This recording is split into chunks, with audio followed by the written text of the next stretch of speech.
नमस्कार दोस्तों, एक बार फिर से स्वागत है।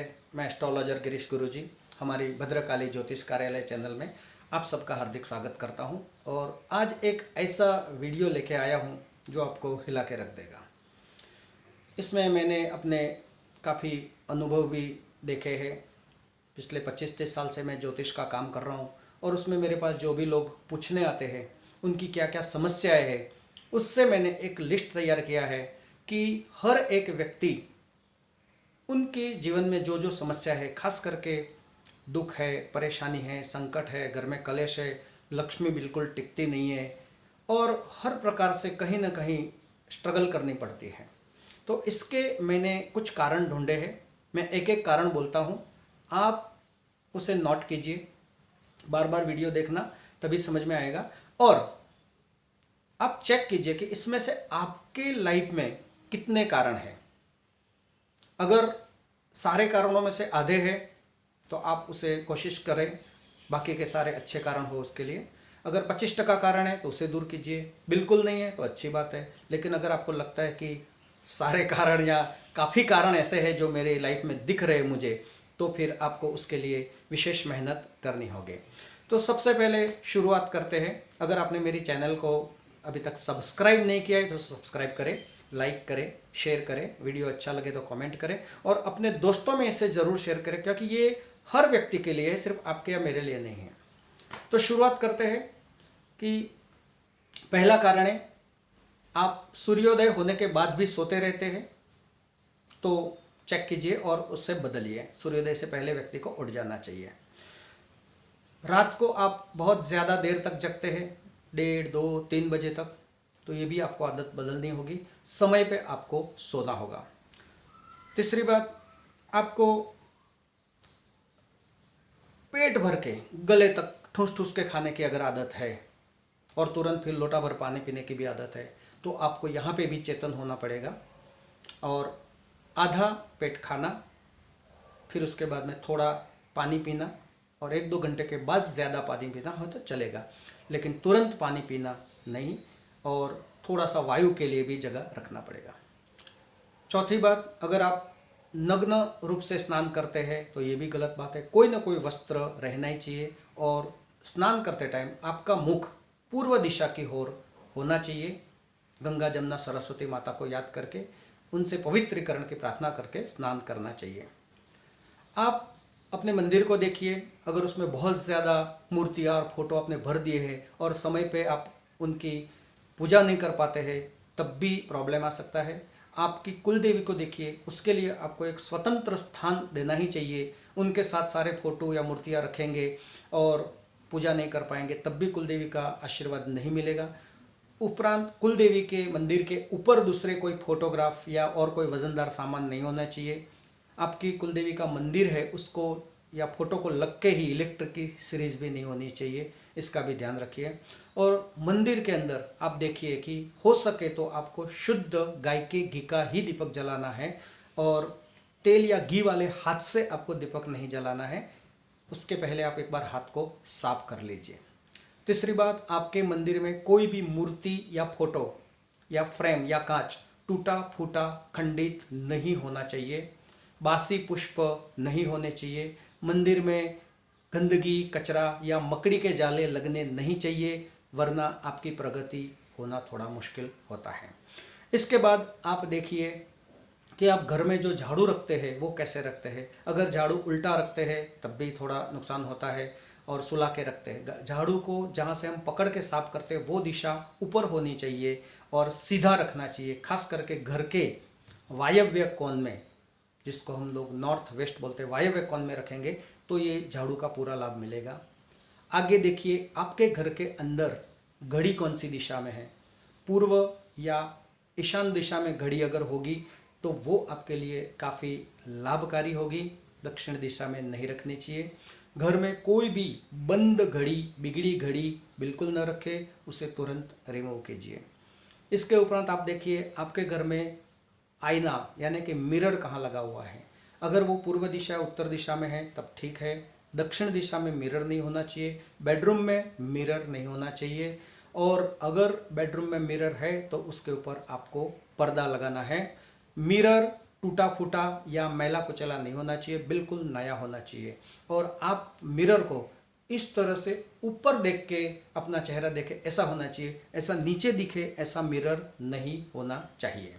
इसके उपरांत आप आगे की बात देखिए कि आप अपने घर के अंदर अपने बड़े बुजुर्गों का, माता पिता या जो भी बड़े, उनका कोई तिरस्कार तो नहीं कर रहे। अगर आपके हाथ से ऐसा तिरस्कार होता है तब भी आपके पास लक्ष्मी आना मुश्किल है। अगर आप अपने पति या पत्नी का तिरस्कार करते हैं, गाली गलौज करते हैं, मारते हैं, तो यहाँ पे भी आपको लक्ष्मी जी का मुंह देखने के लिए तरसना पड़ेगा। ये दो चीज़ें बहुत काम की है, उपयोगी है, उसे अवश्य याद रखना। घर में कलेश बिल्कुल नहीं होना चाहिए। आप ये भी अपने आप को पूछिए कि क्या आप सुबह उठकर एक 10 या 15 मिनट भी योगा, प्राणायाम या कोई आसन करते हैं, कोई एक्सरसाइज करते हैं? अगर नहीं तो आपको अभी से ये चालू करना पड़ेगा, वरना आगे चल के आप बीमारियां का घर बनेंगे और फिर आपकी लक्ष्मी वहाँ पे जा सकती है। आप आगे देखिए कि आप घर के अंदर वास्तु गलत तो नहीं है। छोटी सी बात अगर करें तो मंदिर पूर्व दिशा में होना चाहिए, गैस अग्नि दिशा में होनी चाहिए, ईशान कोना आपके घर का साफ सुथरा और हल्का होना चाहिए, नैऋत्य कोना आपके घर का ज़्यादा से ज़्यादा भारी होना चाहिए। तो ये चीज़ें भी आप चेक कीजिए कि कोई ऐसी चीज़ तो नहीं है।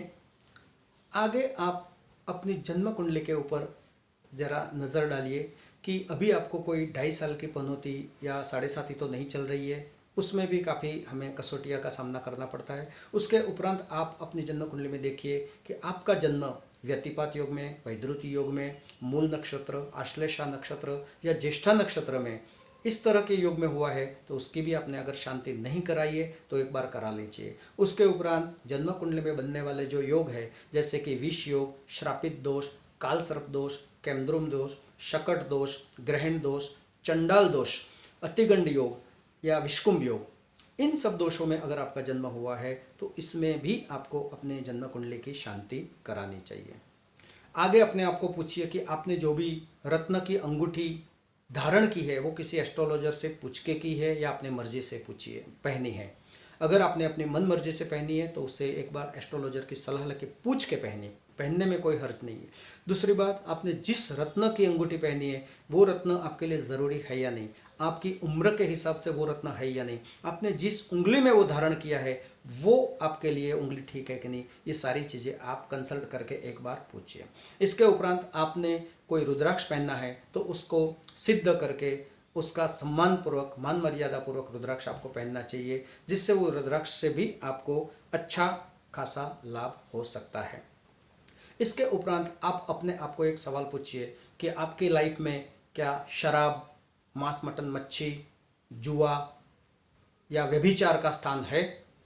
अगर है तो आज शायद आपको कहीं लक्ष्मी दिख रही होगी तो गए जन्म के पुण्य से होगे, लेकिन आगे चल के यहाँ कहीं ना कहीं आपको लक्ष्मी जी से तकलीफ आ ही सकती है। इसलिए इन चीज़ों से, किसी भी प्रकार के व्यसन से, व्यभिचार से और अभक्ष पदार्थों से आपको दूर होना चाहिए, दूर रहना चाहिए, तो ही आपको लक्ष्मी जी का आशीर्वाद मिल सकता है। आगे आप देखिए कि आपके अंदर किसी दूसरों के प्रति ईर्ष्या भाव, कपट भाव, बैर भाव तो नहीं है, क्योंकि आखिर में ये ईर्ष्या भाव, कपट भाव, बैर भाव घूम फिर के आपके पास वापस ही आएंगे और नुकसान आपका ही होगा। इसके उपरांत आप अपने आप को एक सवाल ये पूछिए कि क्या आप हमेशा उन चीज़ों के बारे में सोचते रहते हैं कि जो आपके पास नहीं है? तो भी आप उसको तुरंत विचारों को बदलिए। आपको जो चाहिए उसके ऊपर आप अपना फोकस कीजिए और आपके पास जो चीज़ें भगवान ने दी है, सुंदर शरीर, सुंदर आंखें, सुंदर कान, नाक, आँख, हाथ, पैर, घर, बीवी, बच्चे, पति और जो भी नौकरी व्यवसाय आपको भगवान ने जो दिया है उसका हर चीज़ का आप धन्यवाद कीजिए। और जो आपके पास नहीं है उसके बारे में न सोचते हुए आपको जो चाहिए, अगर आपको गाड़ी खरीदनी है तो गाड़ी के बारे में सोचिए कि मैं ऐसी गाड़ी लूँगा, ऐसी गाड़ी लूँगा, ये टाइम पे लूँगा, ऐसे लूँगा। आपके पास गाड़ी नहीं है, नहीं है, नहीं है, रोते रहेंगे तो गाड़ी नहीं आएगी। गाड़ी के बारे में सोचेंगे, प्रयत्न करेंगे तो गाड़ी आएगी। इस तरह हर चीज़ में, हर सेक्टर में आपको 100% पॉजिटिव पॉजिटिव और पॉजिटिव ही रहना है। अपना दुखड़ा किसी के आगे मत रोइए और किसी का दुखड़ा सुनिए भी मत। हमेशा कोई भी पूछे तो कैसे हो, भले आप कितनी भी तकलीफ, खाना भी नहीं खाए हो तो भी बोलो अरे फर्स्ट क्लास, एकदम बढ़िया हूँ। तो ज़रूर नेचर आपको वो बढ़िया चीज़ें आपके तरफ पहुँचाने की कोशिश करेंगे।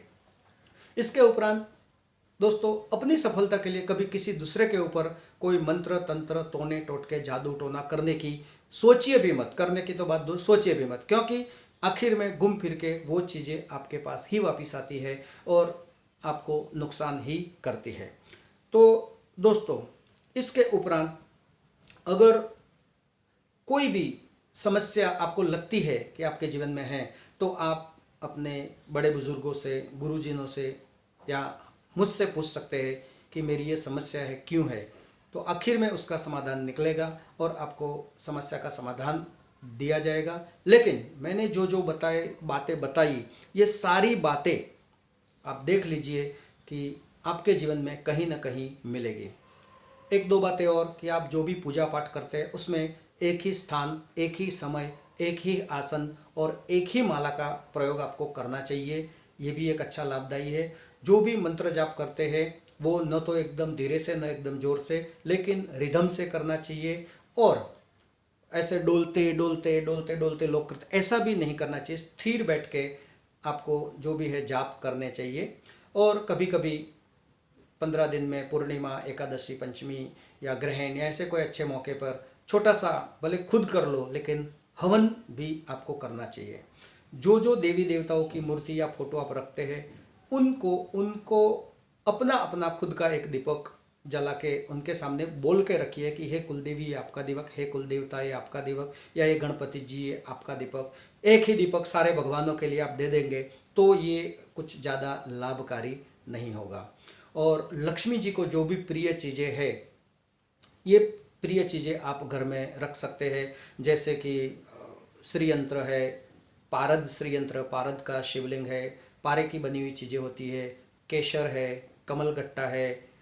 इसके उपरांत नवग्रह के जो भी रत्न है, रुद्राक्ष है, बिली पत्र है, बिल की जड़ है, उदुम्बर की जड़ है, ऐसी कोई चीज़ें हैं जो लक्ष्मी को प्रिय है। ये सारी चीज़ें आप अपने घर में पूजा स्थान में या तिजोरी में, गल्ले में रख सकते हैं। इसके उपरांत लास्ट में एक छोटा सा प्रयोग आपको बताऊंगा कि हमेशा सबका भला चाहिए और अपने घर के दरवाजे के बाहर एक सुंदर सा कुमकुम का एक स्वस्तिक बनाइए। खास करके रवि पुष्य, गुरु पुष्य या पुष्य नक्षत्र के दिन ये स्वस्तिक बनाइए, जिससे आपको अच्छा लाभ होगा। अगर आपको ये वीडियो अच्छा लगा है तो अपने दोस्तों में शेयर कीजिए, लाइक कीजिए। और कोई भी समस्या हो समाधान करने के लिए आप मेरा संपर्क कर सकते हैं। एस्ट्रोलॉजर गिरीश गुरुजी, मुंबई। मोबाइल नंबर है 9324552324। यूट्यूब पे मेरी भद्रकाली ज्योतिष कार्यालय चैनल पे और बहुत सारे वीडियोज़ है, उसे भी आप देखिए। और इस महामारी के समय में सोशल डिस्टेंसिंग का पालन कीजिए, बाहर जाने से बचिए, मास्क लगाइए और अपने परिवार का और अपने सगे संबंधियों का सबका ख्याल रखिए। माता रानी आपका कल्याण करें। धन्यवाद, नमस्कार।